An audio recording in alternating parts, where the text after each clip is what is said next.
আরদি লোকনাথ বাবার মন্দির থেকে বেশ কিছুটা দূরে আরও একটা সুন্দর স্পটে ঘুরতে গিয়েছিলাম আমরা। তারপরে আবার এসে বাবার রাজভোগ নিলাম। রাজভোগের টাইম কয়টায় সব কিছু আজকে তোমাদের সাথে এই ভিডিওতে শেয়ার করব। পুরো ব্লগটি দেখার অনুরোধ রইল, আর যদি ভালো লেগে থাকে একটা লাইক কমেন্ট শেয়ার করার অনুরোধ রইল।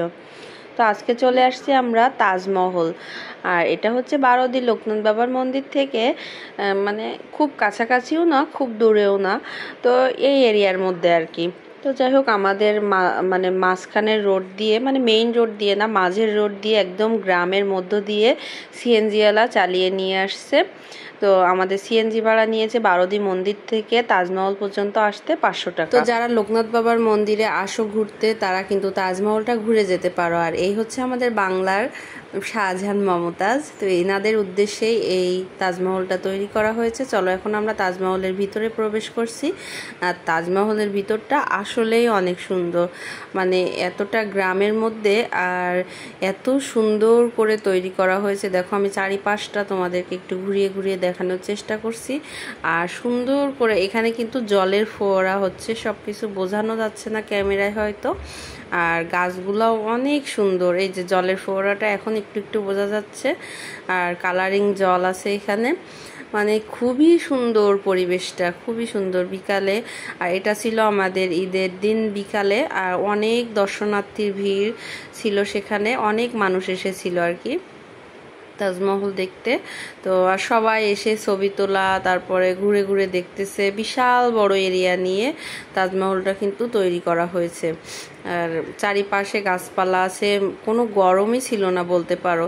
মানে অনেক সুন্দর একটা পরিবেশের মধ্য দিয়ে আমরা বিকালটা পার করলাম, খুব ভালো লাগতেছিল। এই যে আমাদের কুণ্ডুমশাই, যশ, আরাধ্যা সবাই বসে আছে এখানে, ওদেরকে একটু তুলে নিলাম। আর দেখো উপর থেকে নিচের লুকটা এত সুন্দর, ছোট ছোট করে যে ঝাউ গাছগুলা লাগানো আছে, আর এত সুন্দর লাগতেছিল দেখতে। তারপরে একটা তাজমহল কেনার চেষ্টা করলাম ছোট, কিন্তু দামে হলো না, পরে চলে যাচ্ছি। আর তাজমহলটা আর কেনা হলো না, তো চলে যাচ্ছে এখন আমরা। আবার আমাদের একটু ব্যস্ততাও আছে যে আমাদেরকে আবার বাবার মন্দিরের প্রসাদ ধরতে হবে, রাজভোগ। তো আমরা রাজভোগ খাবো, এই জন্য আমরা দ্রুত বেরিয়ে যাচ্ছি এখান থেকে। তো আবারও সিএনজি নিয়ে নিয়েছি। তো যাওয়ার সময় সিএনজিওয়ালা আমাদেরকে 450 টাকায় নিয়ে যাচ্ছে। তো যাই হোক, আমরা এই যে চলে এসেছি, আর এসে দেখি যে মানে প্রসাদ দেওয়া শুরু হয়ে গেছে। আমরা দ্রুত টোকেনগুলো নিয়ে নিলাম, আমরা 8 জন 8টা টোকেন নিয়েছি।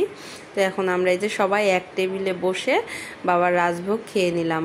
তারপরে আমরা রাজভোগ খেয়ে তারপরে উপরে উঠেছিলাম একটু আমাদের রুমে, উঠে একটু ফ্রেশ ট্রেশ হয়ে আবার নিচে এসেছি। এখন একটু টুকটাক মন্দিরের এই যে দোকানগুলো থাকে, এগুলা কিন্তু ঘুরে দেখতে আমার অনেক বেশি ভালো লাগে। টুকিটাকি যা যা কেনাকাটা ছিল সেগুলো সব কিনে গুছিয়ে নিলাম।